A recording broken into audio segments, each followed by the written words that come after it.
Well, today is the 26th of March 2015 and you're watching the brief on News First, where we bring you the trending stories for the day. President Maithripala Sirisena left for China yesterday, commencing a 4-day state visit on the invitation of President of China Xi Jinping.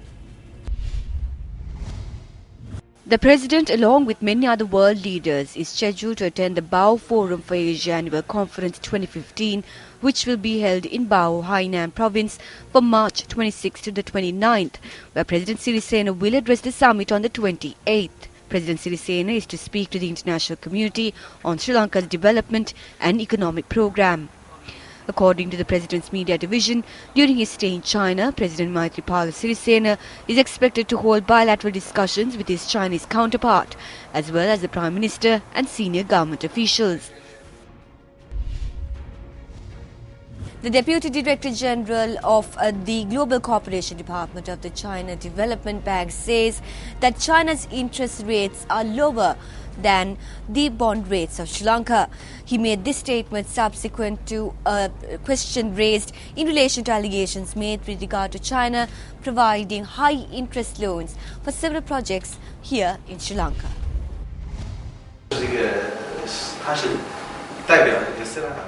We actually started issuing loans to Sri Lanka in 2009, and if you compare interest rates to the interest rates of Sri Lanka's international treasury bond, it is much smaller than your government's bonds.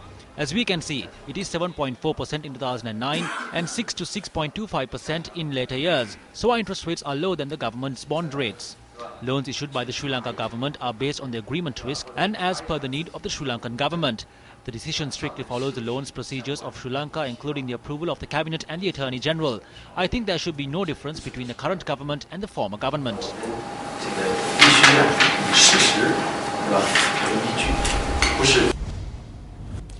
The police say that former Minister Basil Rajapaksa needs to be questioned in connection with alleged irregularities in the Divinaguna department. At a media briefing held yesterday, the police media spokesperson noted that advice has been sought from the Attorney General on bringing the former minister, who is currently abroad, back to the country in order to question him. Divinaguma paritoshita mudal akramikatawayak. It is an irregularity with the Divinaguma Gratuity Fund and expenses of the Divinaguma department during the concluded presidential election.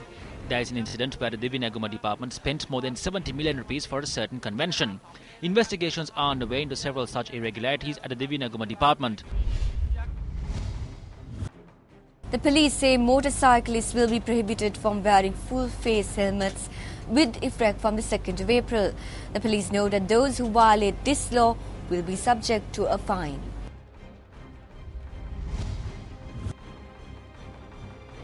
The police were to implement the ban on the use of full-face helmets with effect from the 21st of this month.